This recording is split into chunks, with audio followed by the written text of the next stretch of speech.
el caso de Descartes no era correcta, era una imagen más bien de una interpretación que venía de la segunda modernidad, del empirismo británico. A lo mejor Russell no era, de hecho, Descartes no era un subjetivista, y el cogito no es la primera certeza, por cierto. Pero bueno, esas son otras cosas. Strawson, Descartes, Spinoza.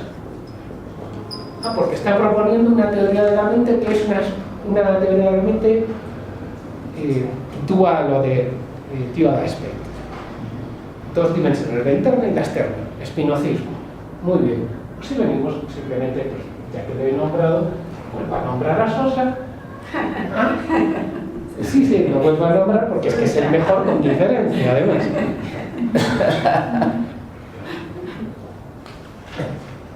¿Cómo se reconoce? Cartesiano. ¿Cuál es mi filósofo favorito, literalmente? Descartes. ¿Qué hago? Un tipo de cartesianismo en epistemología.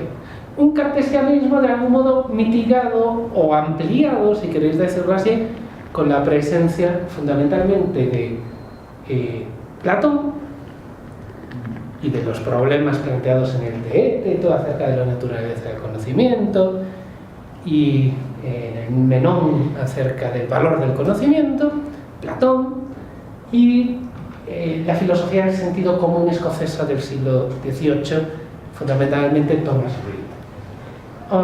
Pero el elemento fundamental es Descartes. En todo caso, con esto, y son solo algunos ejemplos, lo que quiero decir es que la tradición moderna y la tradición analítica de algún modo están íntimamente vinculadas en temas, en problemas, en conceptografía, etcétera, etcétera, etcétera. Eso no quita que evidentemente la analítica tenga sus virtudes y sus vicios. Si yo tuviese que decir cuáles son las virtudes que me interesan de esta tradición, o los aspectos que considero realmente más relevantes, el primero es una actitud. Y esa actitud me parece importante, y es una actitud de seriedad filosófica. Esto parece una tontería. Los filósofos no son serios por definición. Creo que no. Creo que no. Los filósofos se toman muy a cachondeo la mayor parte de los problemas. Mejor dicho, se los toman como problemas externos, como imposiciones profesionales. A veces no como problemas reales o que les afecten personalmente. Pues aquí hay una cierta actitud de seriedad.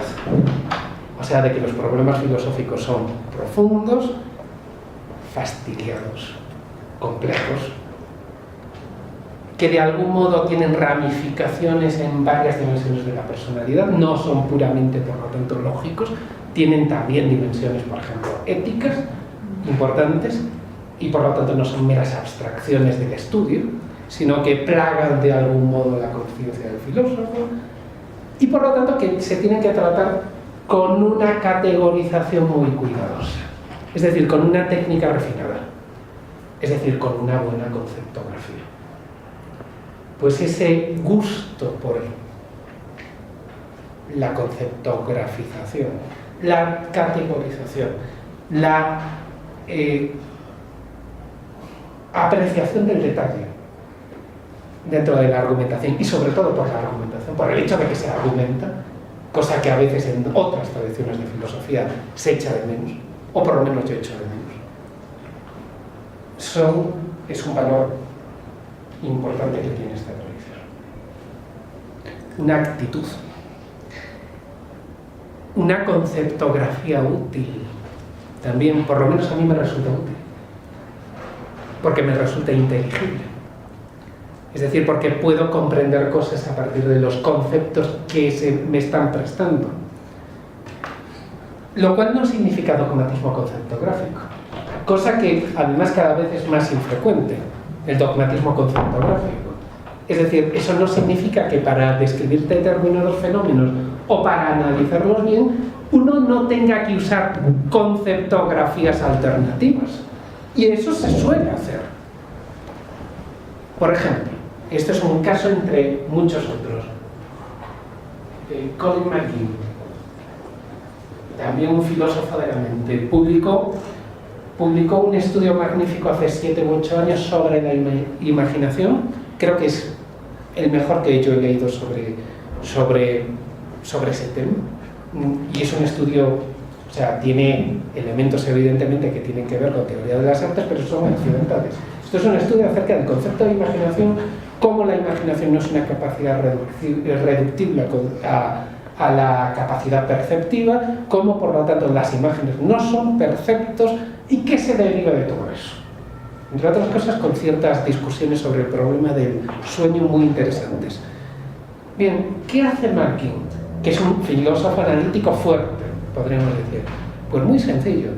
Usa su conceptografía analítica cuando le viene bien y cuando para clarificar determinados aspectos necesita tomar prestado una conceptografía fenomenológica, sobre todo tomada de Sartre y de su análisis de lo imaginario, pues porque precisamente ese tipo de conceptos permiten hilar más finos en determinadas cosas, pues lo usa. Es decir, tampoco hay dogmatismo conceptográfico dentro de la tradición analítica.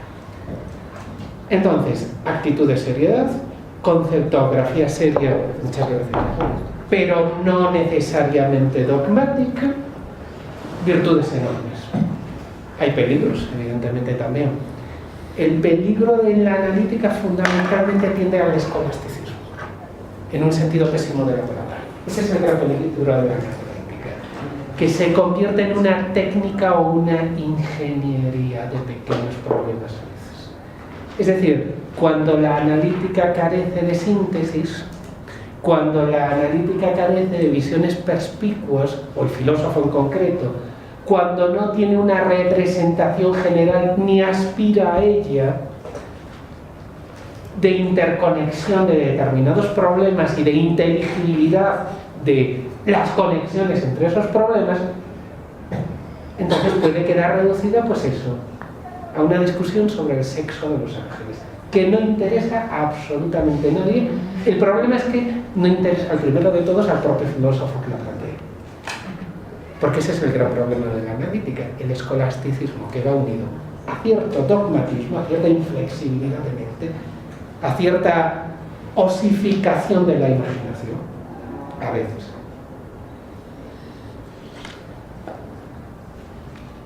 A cierto, pero esto es general a las distintas escuelas filosóficas actuales, a cierta concepción mercantilista de la filosofía.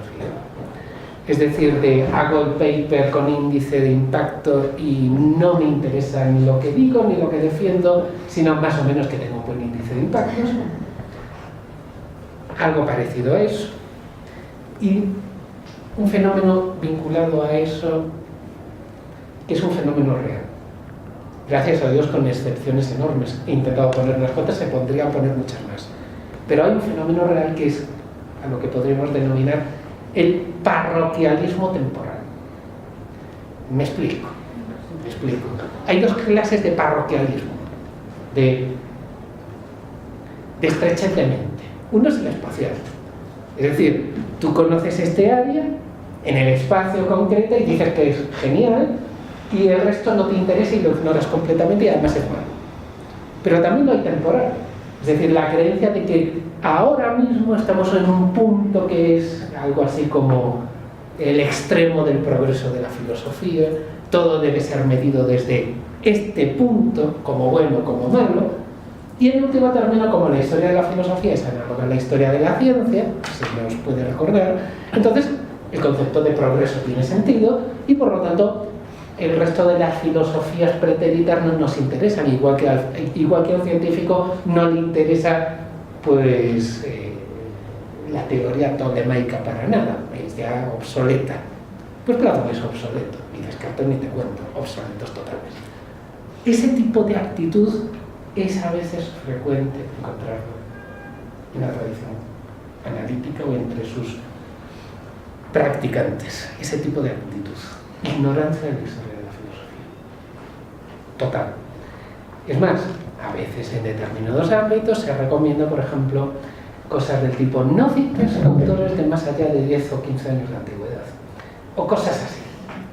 Es decir, al último burro que dijo la última tontería sobre la última moda que pasó de moda hace 3 años. Bueno, pues bueno.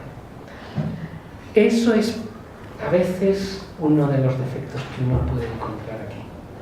Esa tendencia a la osificación y a la carencia de profundidad filosófica por cierto, y descubrimientos del Mediterráneo. De pronto alguien llega a no sé qué conclusión que ya está más que trabajada desde el tiempo de los pirrónicos, como si fuese el gran descubrimiento del progreso filosófico, cuando no está. Pero bueno, eso se puede atajar, supongo que no con prescripciones, sino con buenas prácticas y buenos ejemplos, supongo. Pero eso es parte de la crisis general de la filosofía de hoy, me parece.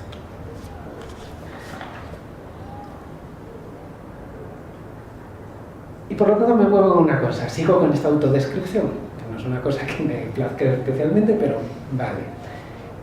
Y si ya de forma menos general, un poco más específica, yo diría, después hay muchas más cosas, pero si a mí me dicen, todos quienes hacemos filosofía de algún modo nos identificamos a partir de determinados autores. Y eso es lógico, nos fijamos por esos autores, que son autores que nos han impresionado, que nos han enmarcado, que nos han interesado, y que de algún modo son nuestros Alejandros particulares, ¿verdad? Nuestros héroes particulares. Pues yo si tuviese que hacer una elección de héroes particulares que de algún modo permitan una cierta afiliación, yo hablaría de 3 grupos de 6. 3 grupos de 2. 6 filósofos, fundamentalmente. Descartes y Spinoza,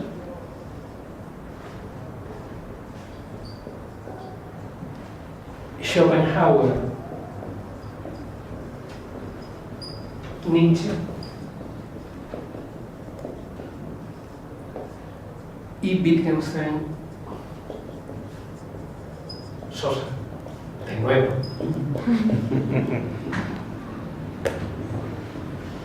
Siglo XVII, XIX y era contemporáneo, como queréis decirlo.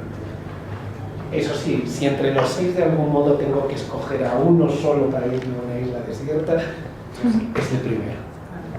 Para mí Descartes es el filósofo por antonomasia. Pero eso es otra cuestión que no voy a tratar ahora de defender, aunque se puede hacer un buen caso o varios buenos casos para decir eso. Pero dejémonos ahí. Fundamentalmente, este listado, lo que, como todos los listados, indica esa otra cosa. Porque este listado es un listado platónico. Incluido a Nietzsche, por muy antiplatónico que sea. Y voy a tratar de definir el término de una forma, o justo en el sentido en el que estoy intentando describirlo. Vamos a hablar de platonismo. ¿Y a qué me refiero fundamentalmente? Es una actitud no aristotélica. Y con eso me refiero no a una contraposición, porque uno cuando piensa en a día de hoy uno cuando piensa entre formas platónicas de hacer filosofía y formas aristotélicas de hacer filosofía, uno generalmente, sobre todo dentro del mundo analítico, piensa en una distinción muy famosa que hizo Peter Strawson entre 2 tipos de metafísica. Una metafísica de tipo revisionista, que trata de algún modo de modificar nuestras categorías ordinarias, y una metafísica de tipo descriptivo, que no modifica nada, sino que describe estructuras. Y generalmente se suele pensar, de acuerdo con Strawson, que Aristóteles propone una metafísica descriptiva, igual que Kant en su sistema de categorías, por ejemplo, sería el otro gran modelo, una metafísica descriptiva, mientras que Platón, Descartes son ejemplos paradigmáticos de metafísicas revisionistas. No estoy usando la contraposición en ese término, entre otras cosas porque no creo en esa distinción. Pienso que los 2 tipos de metafísica se hacen al mismo tiempo, revisionista y descriptivo. Y que de hecho los autores revisionistas suelen generalmente autopresentarse como metafísicos descriptivos, que lo que hacen literalmente es descubrir elementos